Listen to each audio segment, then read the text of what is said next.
This is the Construction Leading Edge podcast from constructionleadingedge.com and constructionbusinessaccelerator.com. My name is Todd Dawalt.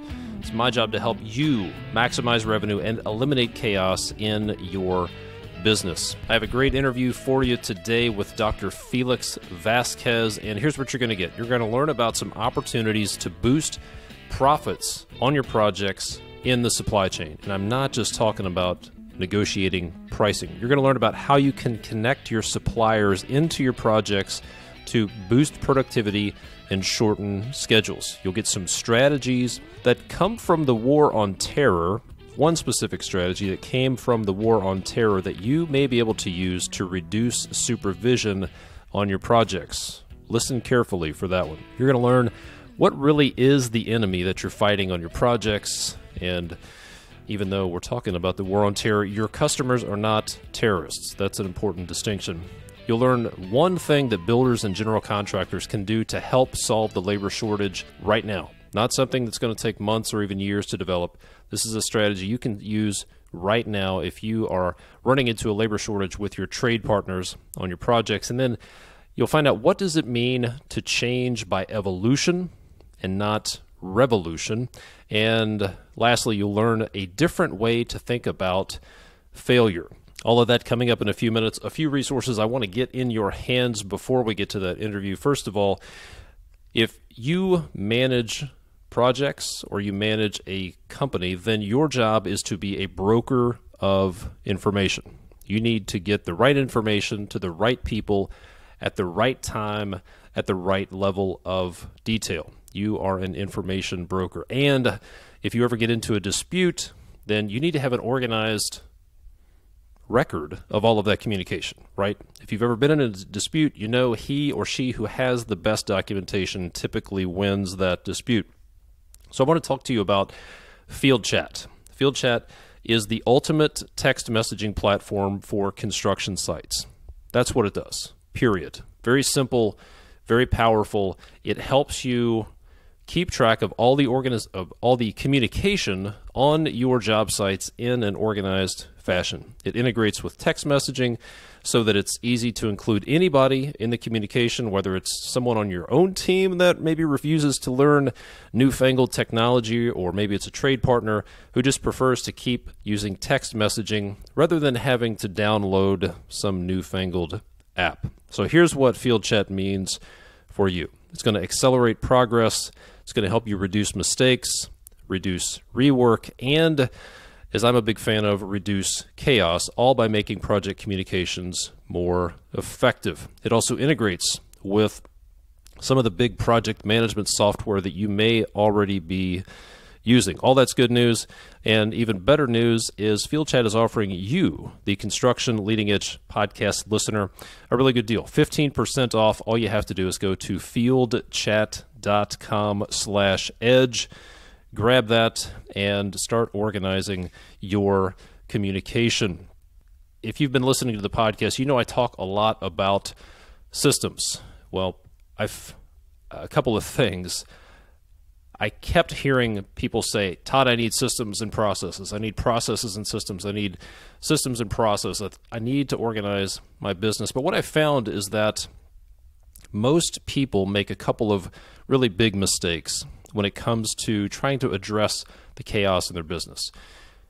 One, a lot of people are wasting time treating symptoms, and they're not getting to the real problem, which is one of the reasons that systems and processes don't work. The second is there is one reason that processes and systems fail, even if they are perfect. There's one reason that dooms even a perfect process to failure, and it really has nothing to do with the actual process, but it's something else. So I've put together some free training that is available right now for a limited time. It's called Systematize Your Construction Business. If you go to constructionbusinessaccelerator.com, you can get your free copy of the training videos. There are 3 or 4 videos that I'm going to send to you over the next several days that will help you systematize your construction business. You'll find out how you could be wasting time treating symptoms, and what you really want to do And then you'll find out this one thing that virtually dooms even a perfect system to failure. Go to constructionbusinessaccelerator.com to grab your free copy of those training videos. And then, look, if you own a construction business, I know it's hard, all right? But if that's you and you want to increase revenue, if you want to grow your business, if you want to eradicate the chaos, if you want to turn your business into a well-oiled machine, then I've got something for you.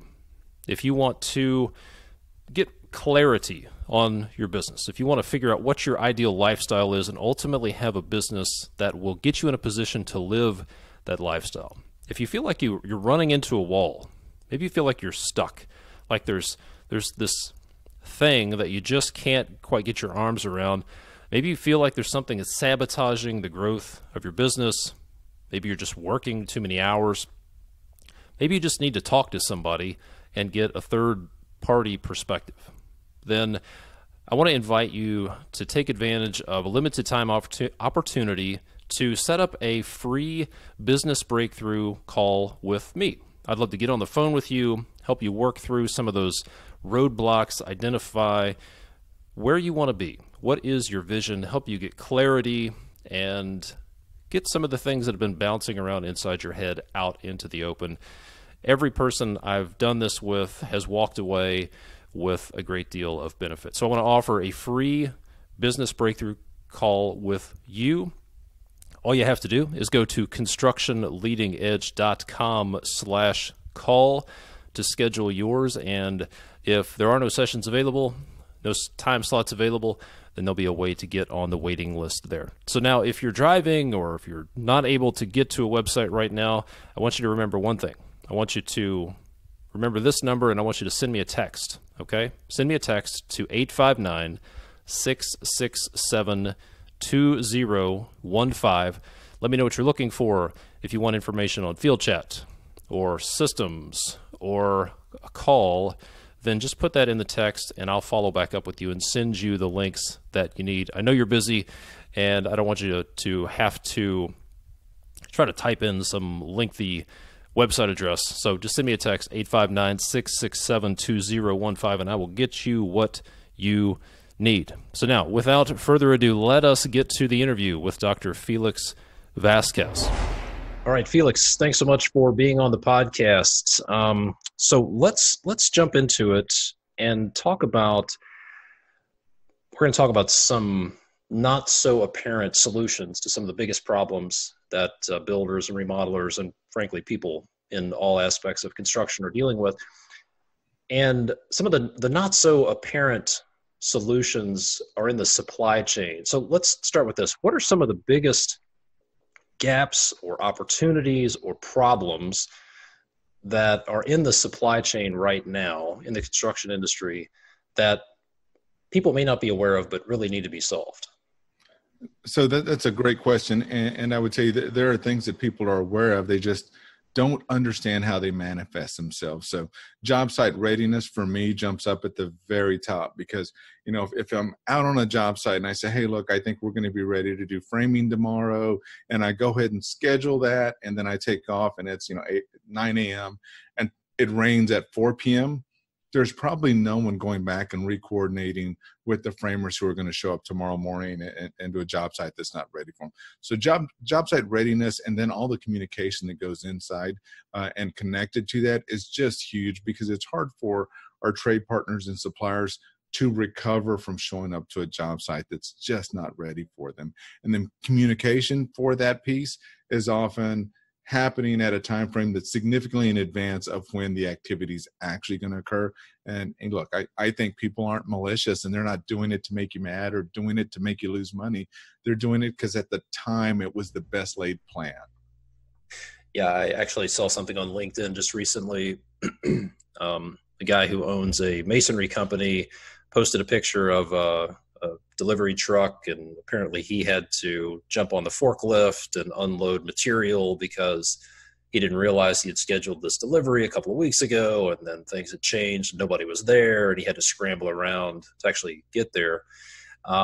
So let's talk about, I agree, job site readiness is huge. One of the things I teach my folks is if you want your crews to be more productive, think about when the material gets there, how are you going to offload it? Where is it going to go? Let's touch it once. Let's not put the roof trusses somewhere that the electrical contractor is going to have to dig underneath before the framers get there, and things like that. So dig into job site readiness a little bit. Where are some opportunities to improve? Well, let's start with productivity with job site readiness. So I think communication is absolutely the key from that respect. And the first thing I would say is, hey, it's 2019, and if my wife can know that I'm at a golf course without calling me to see, because she can see where I'm at on the Maps app or in the Find My Friends app, then she can say, hey, look, I know you're at the golf course, on the way home, pick up some milk or pick up some eggs. If she can do that, then we as people in construction should be able to do the same thing with our labor and delivery. We should be able to take all the clicks and all the geo-referencing locations and say, hey, look, there's no cabinets in this house yet. Even though I told the countertop guy to show up tomorrow, I know the countertops aren't in. So two things. One is I can actively go seek and make another click or make another phone call and call the countertop guy and say, hey, the job's just not going to be ready for you tomorrow. But honestly, the system knows that too, right? So in 2019, every system that we're on should know that. And there's one or two things you could do. The system could proactively tell both the superintendent as well as the supplier, this job doesn't look like it's ready. You guys should be visiting. The second thing is that the supplier should have access to a system that tells them, hey, the prerequisite to be done that is before you isn't done yet, right? So the screens should make themselves available to say, hey, the one thing you need before you can start your job doesn't look like it's done yet. What would you like to do? Do you want to call that supplier? Do you want to call the builder? How is it you'd like to fix this? Because I think to your point that, whether it's dropping a roof truss off or whether it's taking really expensive granite countertops or quartzite countertops to a job site that doesn't have cabinets, and then you get to decide, do I take them off the truck and put them in the garage and hope they don't get damaged? Do I take them back to my office or to my quarry and line them back up again and come back out again tomorrow? All those things potentially result in additional breakage, loss of time, loss of productivity, and loss of actual profit. And that stuff's just built up into how we work today, and it doesn't have to be, because there's multiple ways in which we could solve that. It means being a little disruptive, though. It means changing how we typically communicate by just having a little bit more AI, having a little bit more kind of that George Orwellian looking at what you're doing in order to give you a better outcome, right? Not in a creepy way, but in a way that enhances what you have to do anyway.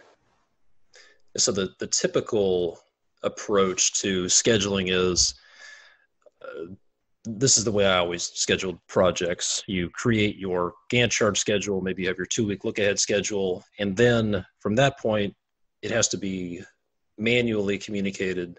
And I think with today's technology, there's a lot of scheduling that goes out to subcontractors. So here's your plan for tomorrow, for the next 2 weeks, whatever the case may be. But what I'm hearing you say is you can extend this out to your suppliers and schedule down the supply chain. So talk about what does that system look like? And this is sort of new territory for me, and probably for a lot of the people listening, but how does that work? And just walk through that. Sure. So one, it should be ubiquitous, right? So it should be available in whatever form you need. If you got it on your phone, or you're using a tablet or a laptop, or you're in a trailer in a construction office, you should have access to the information. The information should show up for you in multiple ways. One is, what is it that I have to do today? It should look like a to-do list and should tell me what do I need to start, what do I need to check for completeness, and then what do I need to rearrange because it's not going into plan. For a supplier, he should get those same views, but his view should be more holistic. It should be, here's what the builder expects of me.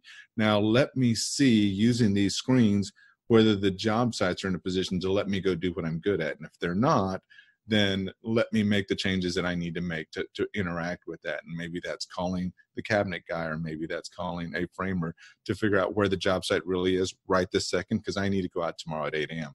or maybe I should show up at 1 p.m. and give the guys in front of me a chance to move. So it should show up however is the most consumable for the end user. And the end user is different in each case. But honestly, it should be two sides of the same coin, everyone reacting from the same set of data. Yeah, there are a couple of books that I read that I highly recommend to people. The first is Team of Teams, and the other is Extreme Ownership. And they're both, if I had to describe them in 30 seconds or less, imagine taking leadership and tactical strategies from the war on terror in Afghanistan and Iraq, and then applying them to the business world. Not specific to construction, but there's an incredible amount of overlap in the construction world because of all these changing, the dynamic environment. Fortunately, on most job sites, nobody's shooting at us, and the risk of IEDs are pretty low. But there are two main concepts in Team of Teams that General Stanley McChrystal said shifted the balance of power in the war on terror. One was empowered execution, which is pushing power and decision-making ability and information out to the people closest to the problems, people on the front lines. And the other that married up with that was shared consciousness, which is what you're talking about, everybody having access to all the information that they could possibly need. So what you're talking about is suppliers having real-time access to know, should they deliver material early, should they deliver it late, and not having to wait on a phone call. So how is this working? Are people doing this currently? And if so, what have the impacts been? So I would tell you that you're going down exactly the right point, right? Because it starts with the clear goal, and it's great to have a clear goal, but clear means that that goal is absorbed all the way down to the last guy that's swinging a hammer. And by the way, whose logo on his hat probably looks different from your logo, meaning you've outsourced a lot of things on a construction site. So you start out with a clear goal, and then you share all the information so no one has uneven access to that information. So you don't have a leg up on me with respect to what's truly happening. Now, with that said, I used the word malicious earlier. There are no malicious actors out on the job site, right? They're all trying to accomplish the same goal. We have alignment of what we're trying to do, which is finish the job on time with great quality. And so we've got builders and suppliers doing that today. On an average day, we've got 450,000 people logging into the same system, pulling these kinds of things out there. And I will tell you that we were early to the party. You know, in 1999 and 2000, internet was not near as good, but you know, for most parts now, it's ubiquitous. And so the ability to have a good, clean signal is there. So now that means what we have to do is change our mindset of, hey, we're not working against each other. We're working with each other, even if we're competitive with respect to you're delivering lumber, I'm delivering trusses, and those are sometimes the same company, but they're sometimes different companies, right?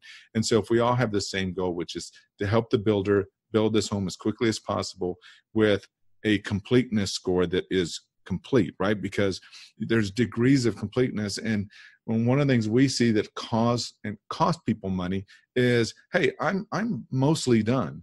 And mostly done isn't the same as done. And that's where we lose a lot of time, where we see people losing time, is that I'm getting callbacks or these corners aren't square. So if we can agree on what the outcome looks like, which means the builders and suppliers have met, they agree what complete looks like, not substantially complete, but complete, complete and done. And I can pay you immediately, and I can move the schedule forward with great confidence. So much confidence that I will let you move the schedule forward as a supplier, right? Which is a tricky thing for us. So I don't have near as many people doing that, but it should resemble manufacturing. You know, for us, that's tough because we're outsourcing the labor. We don't have the labor in-house, and the job site moves, and the plan changes a lot, right, from home to home, and every plan is personalized based on that new homeowner selection. So there's a lot of moving pieces. It's not easy, but the payoffs are there. So we're seeing reduction of callbacks. We're seeing reduction of extra purchase orders or variance purchase orders on the job site, which are thousands of dollars per home, which is a big savings. We're seeing the elimination of rip and replace. Oh, I put in the wrong color carpet. Well, why'd you put in the wrong color carpet? Well, homeowner changed it 3 days ago. They paid the extra money. We approved it in our back office system. We sent the supplier a notice.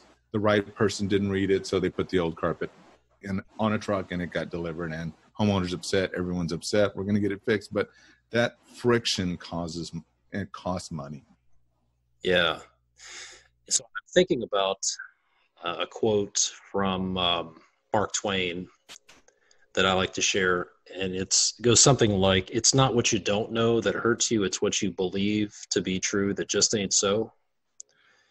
And I've been in the construction industry for a little over 20 years, and there's some pretty strongly held beliefs by people in our industry, and one of those is that information is on a need-to-know basis, and that we operate in silos. So the superintendent has their information, and information used to be power. But I think the analogy here with shared consciousness and empowered execution from the military to construction makes a lot of sense, because what they found in the war on terror was the enemy, in that case the insurgents and the terrorists, were moving so fast that they were faster than information could move through the old command and control, centralized command, siloed type approach. And I'd say the same thing's happening today. 25 years ago, when I started in construction, we had fax machines, and like change orders and RFIs were sent in an envelope with a stamp on it, which was pretty slow. Fax machines were pretty fast, but now it's so fast. Not that our customers are terrorists. Some of them probably are. I've worked with a few that I would call terrorists. But things are moving so fast that it just doesn't make sense anymore to remain in silos. So if you think about like the old approach, there was the designer silo, the customer silo, the builder silo, then the subcontractor silo, and then all of their various suppliers. And every time something changed or there was a piece of information, it had to be tossed from one silo to the next. And it just makes so much more sense to eliminate the silos and connect all of this information. So I love the idea of being able to push information from a supplier to the builder, vice versa, from the client. So is the client connected in this system as well, or is it just the supply chain? So for us, absolutely, the customer is a key portion of it, because when they're making changes, we want those changes published as soon as they're accepted. The other thing is, I honestly, I don't want customers on my job site. Why? Because that just is a recipe for some type of incident happening on the job site. So what I want to do is I want to communicate all the successes we're having out on the job site to them with pictures and things like that. So we have a portal interface for the homeowners to be able to see all the different things that are happening. Now, not so much that they're going to show up every day, but enough so that they can share their happiness and their joy with their friends and family. Hey, look what's happening. This got installed or that got installed, and share those pictures. But I like your analogy of wartime, because you're right. In this case, the customer is not our enemy. The customer actually has the same goal, which I've agreed to a price and a timeline and a set of selections. And so we all have the same goal, which is to produce that outcome, to produce that home, to produce that unit, whatever that is. The enemy that we're fighting, waste, cost, cycle time, the elements. So I think if we reframe, there's a lot of enemies that are working against us as builders, us as customers, us as suppliers, subcontractors, tradesmen, all those pieces. So I think you can frame that in a way that it really makes sense. And if we're all working towards the same outcome, then we get there. And it's tough, especially when you look at builder constituencies. If I'm a salesperson, I get paid as a percentage of the sale. And so I love upgrades, and I will push upgrades all day long, because I know this homeowner has the ability to do that. As a builder out in the field, I need to compress that cycle time and build the home as fast as possible. And when you send me late updates or late upgrades, even though those are accretive to the overall process and to the overall price of the home, it may be decretive to me as a builder, because now it's increasing my cycle time. So I personally have a disincentive now to accept those late changes. And then again, if it doesn't get to my supply chain, I now have customer satisfaction issues. I have supplier satisfaction issues, and all these things just make it harder and harder. But we do start with goal alignment, which is building this house that's been personalized for Mr. and Ms. Homeowner. Yeah, and I would add one enemy to that list, which is the complexity of the process, which is it's just the handoffs of information from one person to the other. That's what I've found to be one of the biggest enemies. And it's like it doesn't really exist. There's not some entity. There's not a malicious entity, as you said, but it's all the gaps in the process. I call it the Bermuda Triangle of information. Things get lost in there. Absolutely. They just go in there. Information from the field to the office just disappears. It's like, well, I thought I told you, or I sent that, or I emailed that, or I sent that text, or remember in that meeting, and it just disappears and nobody knows. So having a system that does that is huge. So I like your consciousness analogy of if we all have a same consciousness about it, right? Because it's not just even about distributing information. Hey, I sent you a fax or I sent you an email. What I really need to happen after I send you that fax or email is for you to consume that and have the same stream of consciousness about the expectations that I do. And until you do that, then I need to be uncertain about whether you and I are still connected with the aligned goal, right? And so you need a system that makes sure that not only, okay, we sent it to Todd, but Todd hasn't received it. I'm going to keep asking Todd, did you receive it? And let the system do that. I shouldn't follow up with you. I should go on to my next emergency, my next thing that's not happening according to the plan. But the system should keep following up with you until you've consumed that, because now you're of the same consciousness as the rest of the supply chain. Yeah. So I spent most of my career on the commercial construction side. So the typical process was once a project was under contract, you would send in submittals and color selections and shop drawings. And the shop drawings would go from the subcontractor to the GC to the architect back down the chain. And then typically the GC would send them the approved shop drawings or submittals back to the sub and then hope that it showed up. And a key, especially, well, this was probably not a problem when we weren't so busy back in, like, if you had worked back in 2009, 2010, there was plenty of manufacturing capacity, but the missing part of that was some sort of a procurement schedule that, as you said, provides confirmation not only from the subcontractor, but from the manufacturer. When will you manufacture my air handling units? When will you ship them? When will you arrive? And pinging that information through the chain and then getting confirmation back is huge. So this is a fundamental shift. This is disrupting the way that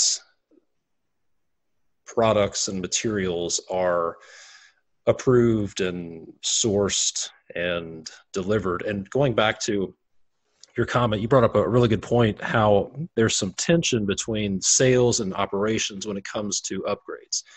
So my advice is to set deadlines for upgrades. So what I advise my clients, if you're a custom home builder, then don't wait until the last possible date to get all your finished selections made. Push all of those decisions to the beginning. Do an early start and get all the selections made. Do a reconciling change order so that there are no surprises about the costs, because one of the most frustrating places you could be is you turn over a completed house, you send them a final invoice, and they say, what do you mean it was $10,000 extra? If I would have known that, I wouldn't have picked it. And you said, well, you picked this upgraded quartz countertop, and then somebody has to eat that cost, or you have a really upset customer.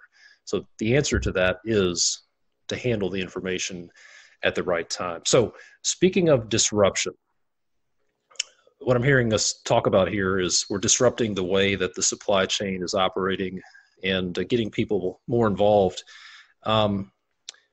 disrupting and innovating the process. I read something that you said that if we're going to innovate, then people need the freedom to experiment and fail. So experiment sounds great, fail sounds bad, because to builders and contractors, fail means somebody got hurt, we busted a budget, quality wasn't good. But talk about what does that mean? The people need the freedom to experiment and fail.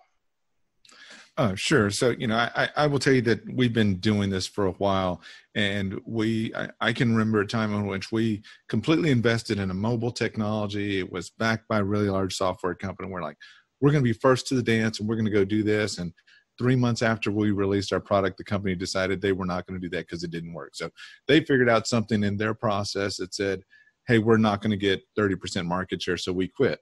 Now, for me, having invested, it meant I was going to need to quit too and reinvest. What's interesting about that is a lot of the frameworks that we use to build this for this particular technology, we ended up using for all of our mobile aware software. So we learned enough through that process to go apply that to other topologies within our software base. Now, what's cool about that is that you can look at failure as just that. It was abject failure, and if you're going to fail at anything, fail fast. The other second corollary I would have to that is find out what you learned in that failure and figure out how you can apply that to something else. Because you learned something in there, whether or not you benefit and gain from that is completely up to you. You can look at it and say, I failed at that, close the book, I never want to see it again, turn the page. Or you can say, what were the things that we can identify that we can use in other ways that maybe we didn't think we could? And that's what we did as a company. So I would tell everyone, fail fast. And when you do, figure out what worked well and go apply that someplace else. Yeah. So some of the learnings that come from failure, I think are, well, in many cases, they're expensive. Hopefully they're not extinction level mistakes.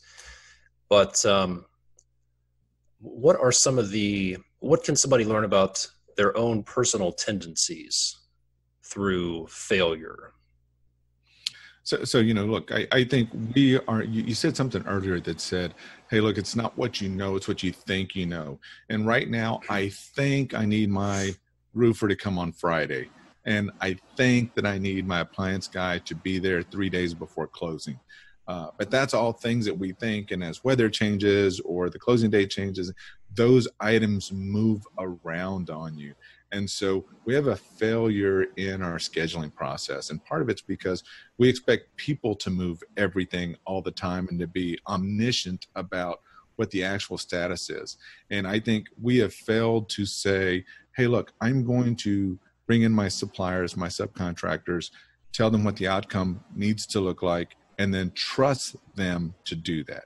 So I think we failed to trust our suppliers and then to follow up on it. Because if you truly trusted your suppliers, when we failed to do that, we would let them just run with it. I know one of the things that I hear my largest builder say all the time is, I want you in every home, every day, updating and looking at that home.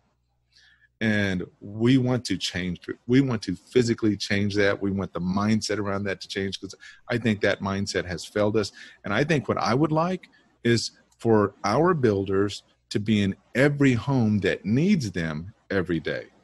But every other home that's on track, where the suppliers are doing the right thing, the right products are being installed, one, we should know that, and let's put that in the background. And now let's bubble up only those things that need your specific interaction, and let's go work on those. And I think if you'll do that, you'll have much more productive construction managers. You'll have much more happy suppliers, tickled, delighted, and happy suppliers.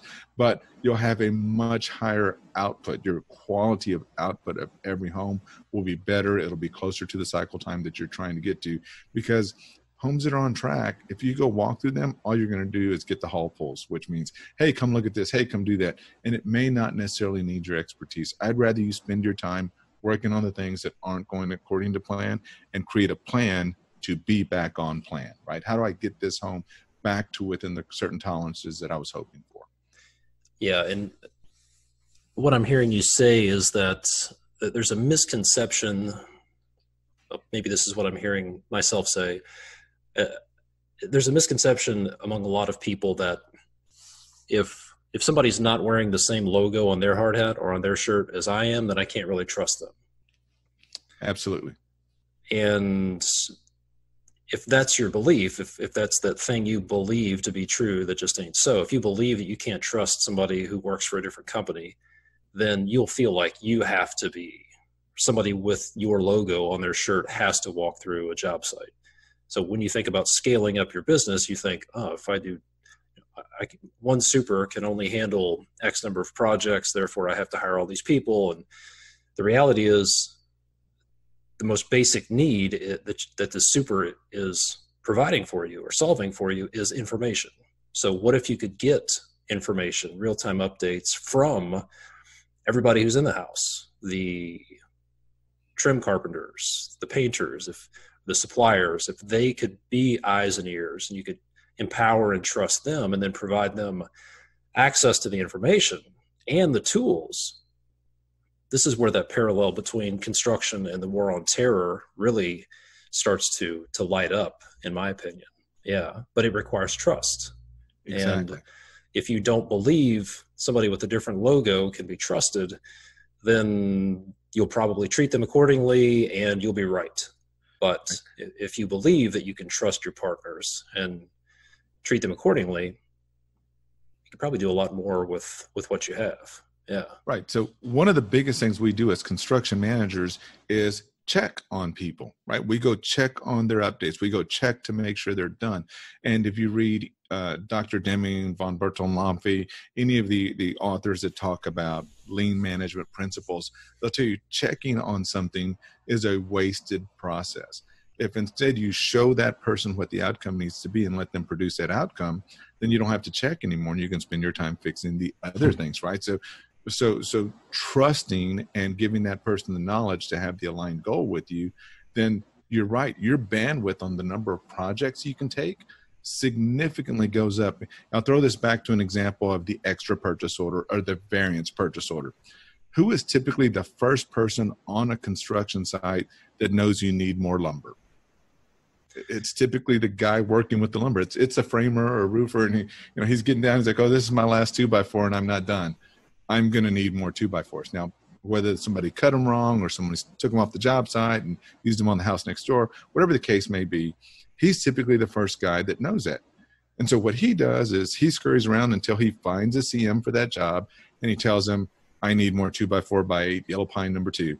And he says, "How many do you need?" 50, and here's what the cost. And the construction manager now writes up a variance purchase order, gets that approved, and then at some point that gets delivered and the framer comes back out and finishes framing the home.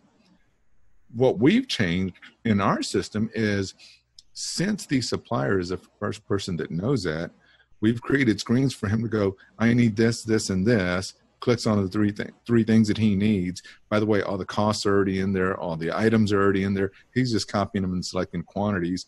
That goes to get approved by the CM. Maybe they have a conversation. He approves it, gets ordered, gets delivered the next day. And those kinds of things of just changing. And instead of saying, well, our process is he calls me, we talk about it, I write it up, I send it to someone else who then puts it into purchasing.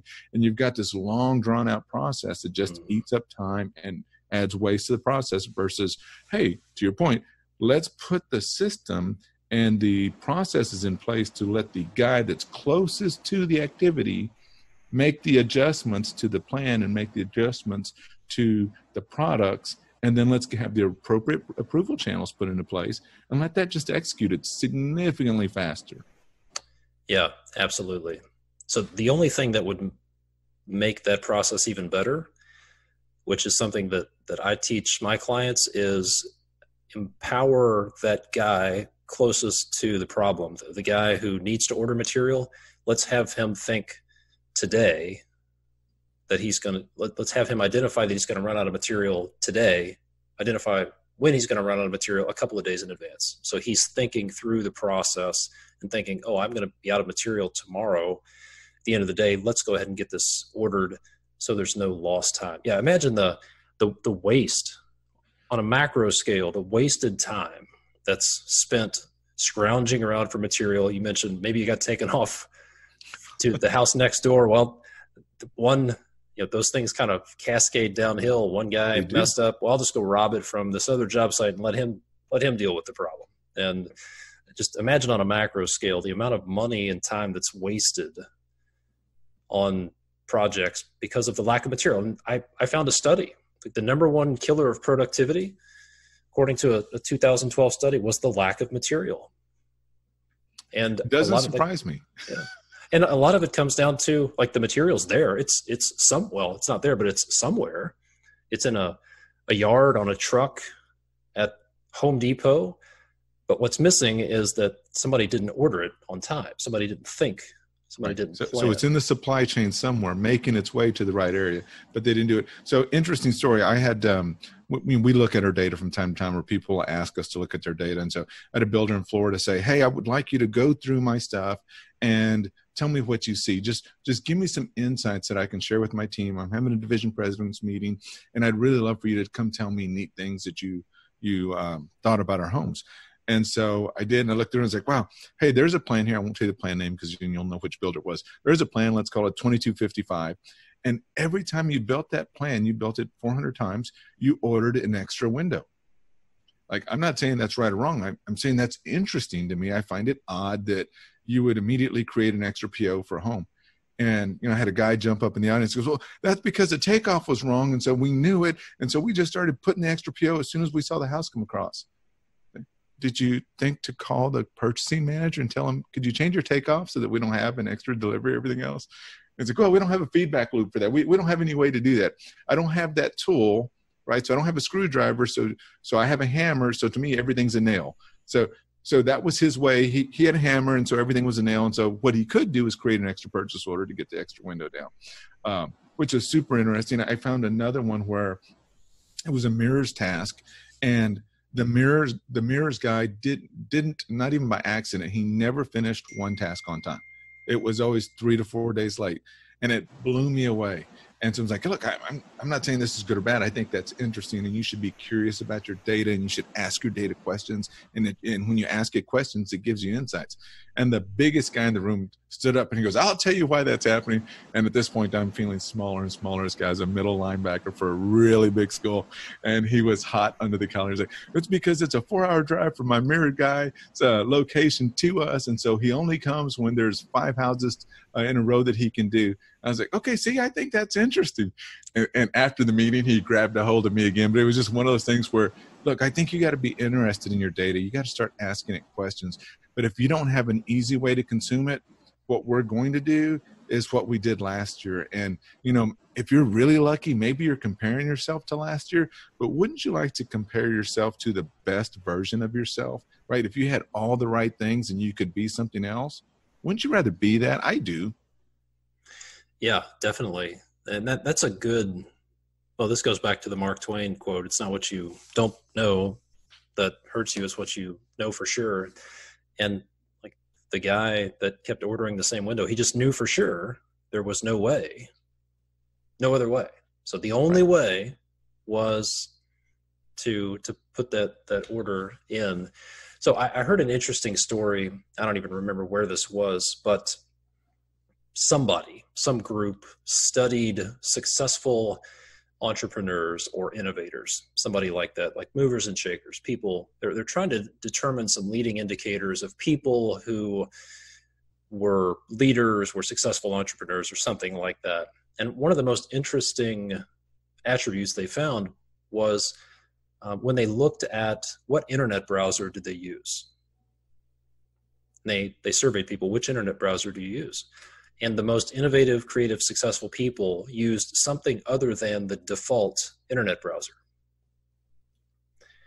And the connection was that those people were looking for a better way. They asked the question, is there another way? Is there something better out there? They didn't just take what was the default browser. So this is a mindset shift, a habit, I suppose, to get into, is to always ask, is there a better way? And the guy that ordered 400 extra windows one at a time probably would have benefited from saying, hold on, instead of ordering an extra window 400 times, what if I took a few minutes, made a few phone calls and said, what if there's a better way? I wonder how I could make this easier. Yeah. Right. Which really that delves into innovation, right? Because now you're building back into the innovation failure question. Is I can accept that this is the way it's always been done, and there's a rule for this, and I'm not going to get fired for doing this rule. It's safe, right? But then there's those other guys that are on that bleeding edge of things that go, there's probably another way to do this. And if I find a better way and we encapsulate that into the intellectual property of our company and how we work, we'll be a better company. And I think you're right. Those people who look for that are probably going to continue to move up, continue to be successful, and see things that other people don't. And hey, maybe they're going to be copied, and copying is a sincere form of flattery. But your results are probably going to be a little bit better than the next guy, because someone's innovating and copying what you did last year, the year before, and you're always changing. And just because I'm paranoid doesn't mean people aren't out to get me. And so I assume that I'm paranoid. And because that I'm afraid of two guys or two girls in a dorm or in a garage figuring out a better way to communicate, a better way to distribute the information into the construction supply chain. So for me, every day we take what we do and we challenge it and we say, hey, is there a better way? Because for years we've been telling people, giving them a to-do list is a way and having them check stuff is the way. And we finally looked at it and we're like, Deming says checks are waste. How do we get rid of checks? We have to get people to trust each other, show them what the desired outcome is, train that, and then trust them to do that, right? Because callbacks for warranty are significantly more expensive than if you catch it during construction. And the check is there to make sure that you don't deal with that in warranty. And so, okay, people aren't malicious. Let's teach them what the desired outcome is. Show them a picture of it. Have it pull up right beside what they're doing. And then let them look at that and go, yeah, that's exactly what it's supposed to look like. Let them push to get the approval right then and there. But it takes challenging the status versus accepting where I'm at. Well, this is the way. I'm not going to get fired for doing it the way I've always done it. Probably not going to get better either. Yeah, there's some Australian saying about something about you don't want to be a tall poppy. And it has something to do with poppy plants typically grow about the same height. And then the ones that do grow exceptionally taller than the rest get their heads chopped off.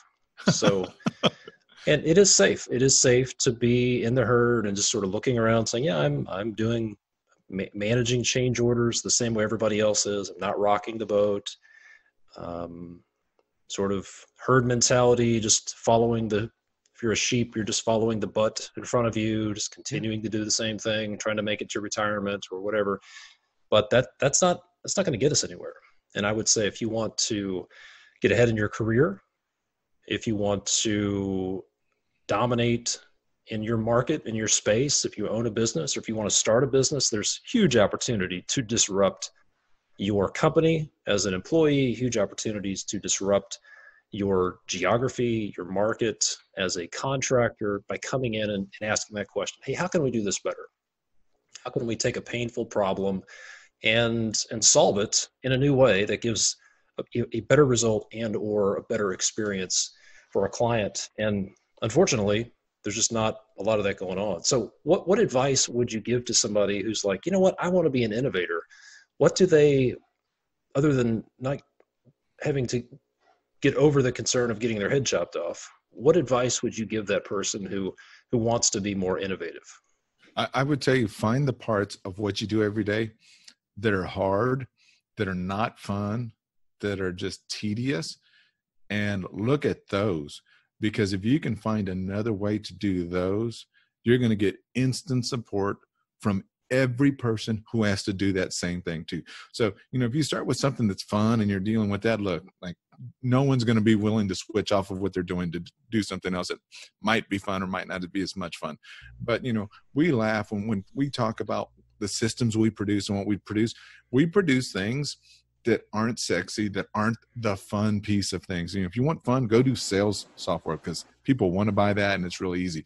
We're doing the stuff that we know no one else wants to, and it puts us in a pretty unique position because it means most people are willing to pay us for what we deliver, and we really try and work hard on that. And then we listen to the people out in the field that say, hey, look, this screen loads too slow, or hey, this is a good screen, but I can't see my documents from here, and I can't message from here, and I can't see the option selections. Oh, well, we could do that. Like in the next 2 weeks, we could have that in production and you could see everything for the page. Like if you do that, I probably never have to leave this page.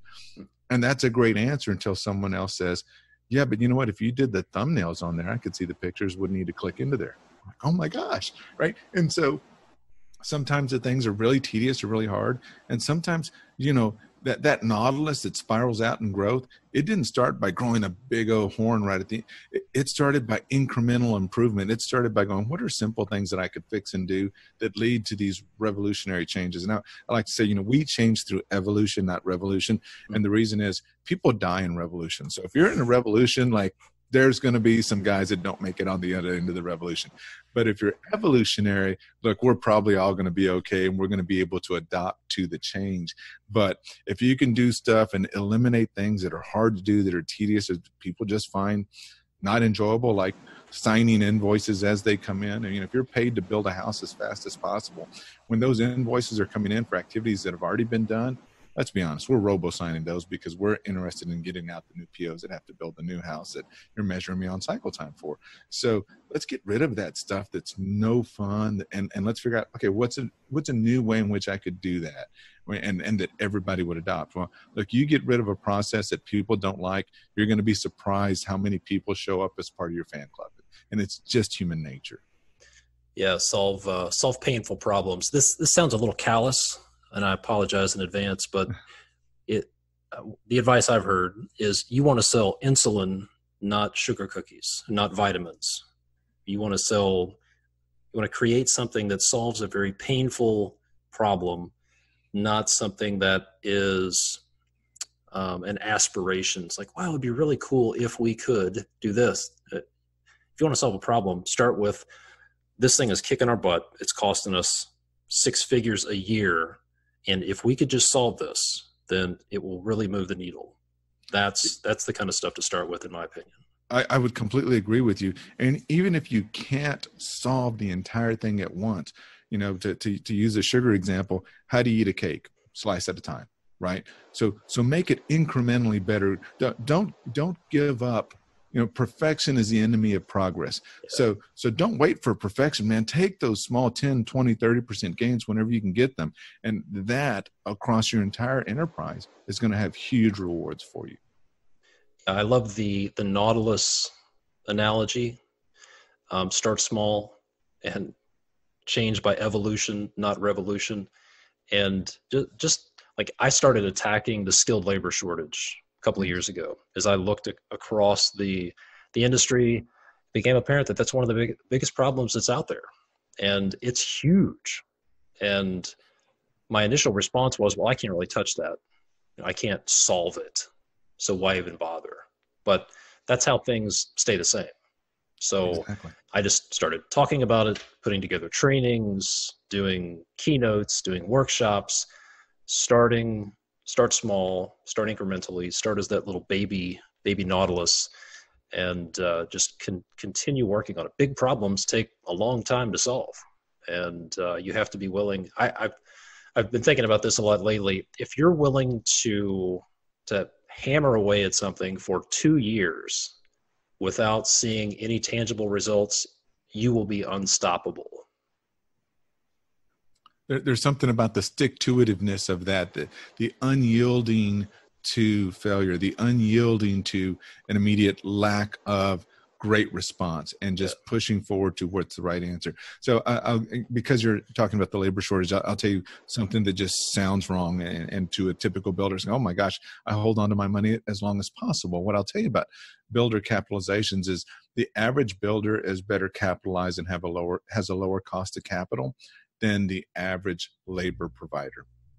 And so I find it interesting that a lot of home builders pay net 30, net 60, net 45. The average is around 45 days. You look at people on my system, the average is around 10 days. I mean, like, for people to literally get their money. And I think that's interesting, because one of the constraints for labor is access to capital. And so what do people do when they have labor constraints or capital constraints? They cut hours, which doesn't help you get more labor if you're cutting hours. They put stuff on their personal credit card at 18 to 21%. They do all these things which increase the burden of that small enterprise, right? If you're at 21% cost of capital because you're putting it on your personal credit card to pay your crews to come out and work, and you're waiting 45 days to get paid from your GC or your home builder. I mean, that's creating pent-up demand for more resources, where if I paid you quicker and didn't rely on the float that you give me, and I just paid you the money faster, you would probably expand your business. You would probably hire another person because, hey, face it, 20% a year, that's a big coverage. You could add people if you were paying 6% a year, 5% a year, or getting your money faster, right? You would expand your business because the work is there. Right now, the unemployment rate is less than 4%. It's been that way for a long time. So the labor pool is pretty tight. How do you make that feel better? You expand these people's access to capital so they can grow with you to serve you. So I like that you've been doing that. Look, I think there are a few companies that have great training programs available for folks. I mean, plumbers, electricians, HVAC guys, you can make a great living do that. You doing that, you can be your own boss, run your own business doing that. And there's not enough people that when they look at their kids think, oh, I can't wait for my kid to go to trade school. Everybody wants the 4-year college or B school or be a doctor or a lawyer. But look, there's a lot of well-to-do people that have a great job in construction. And, let's be honest, when we look back at our history, we've done great as a country as a result of that. Yeah, absolutely. And I love that idea of pay your trades faster. And it's the analogy that comes to mind is Dave Ramsey, the entree leadership guy, Total Money Makeover. His advice was, if you have a lot of credit card debt at 20%, then it doesn't make sense for you to be saving money at 2%. If you have money that's earning 0.5% interest, but you're paying 20% on credit card debt, then reduce your savings down to an emergency fund and then pay off your credit card debt. But I know as a business owner, I liked the sense of security of having cash in the bank. So I get that. But what you're saying makes a lot of sense. It's basically the same thing. You're by standing on the necks of your suppliers and your subcontractors and holding their money, then you're actually increasing your cost, throttling your growth, and you could not only help grow your business, but actually get better customer service, better service. You could get VIP treatment from your suppliers and trades by paying them faster. I interviewed Toby Jones, a friend of mine, who's a construction business owner, and he pays his trades almost immediately. As soon as he gets paid, he pays them. And as a result, they respond to his jobs first. They'll pull off other jobs to come to his projects. They'll bid on every one of his projects. He gets the best pricing because it comes back to trust. They know they're going to get paid, and they're going to get paid fast. And they don't have to bake in finance charges to be the bank. So that is a great nugget, a great way to address the labor shortage, is just pay your subcontractors faster. And for your friend who's in construction, so not only is he getting the VIP treatment from his subcontractors and trades, I would bet he's probably attracting the best of the trades that are out there, because as other people find out, hey, look, I can go work for Felix, he's going to pay me in 45 days, or I can go here, I'm going to get paid within a day or whatever, 2 days of the job being complete. Like, we all look at it personally, right? There's not a lot of 501(c)(3)s here. So we're on a for-profit, not for-practice business. And so he's going to get the best of the best. And so you're going to weed through that. And not only are you going to get the best treatment, but you're likely going to get the best trade, which means you're going to have the best quality in your homes or in your structures. You're going to have fewer callbacks. And when you have a callback, this isn't a guy who's going to make you wait 2 weeks to come out. He's going to come in, fix it, and move on to the next thing for you. And that's just what we see. Absolutely. Great stuff. I want to be cognizant of your time, and I'm sure we could talk for hours about this stuff, but talk a little bit about your company, what problems you're solving in the construction supply chain area, and then where can people go if they want to find out more about you? Perfect. So, I'll give you my corny tagline. I will tell you that Hyphen Solutions choreographs the chaos that is residential construction. So there's all kinds of stuff that goes on, but it takes a lot of different people to make really great music. All the different pitches coming in at the right time. And to make that great symphony, that's what we do. We're not necessarily the conductor. The construction manager is the conductor. What we are is making sure the sheet music is correct and in the right spots, and everyone has it updated information. And if it changes, we change it instantly and make sure it gets consumed. So that's what we do. We choreograph the chaos that is residential construction. If you'd like to know more about our processes or our software, whether you're a builder, a manufacturer, trade partner, supplier, subcontractor, I would invite you to come to www.solutions.com and learn about our software. Good stuff. Well, thanks so much for being on the podcast and for what you guys are doing to eliminate the chaos. You're about choreographing the chaos.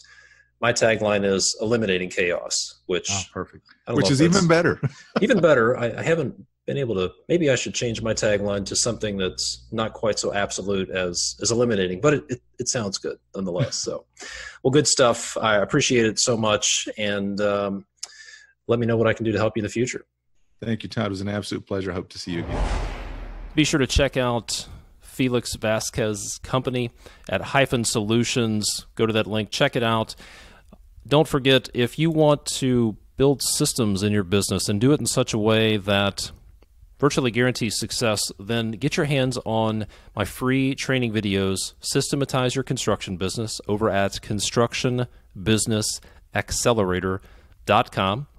If you want to schedule a call with me and get clarity on your vision, figure out some of the hidden roadblocks that may be holding you back, go to constructionleadingedge.com/call. And as always, I appreciate the ratings, the reviews, the feedback. If you could take a few minutes, leave a review and a rating on Apple Podcasts, that would be fantastic. That helps get the word out there to the rest of the folks on the interwebs. And as always, thank you so much for listening. I will see you next time.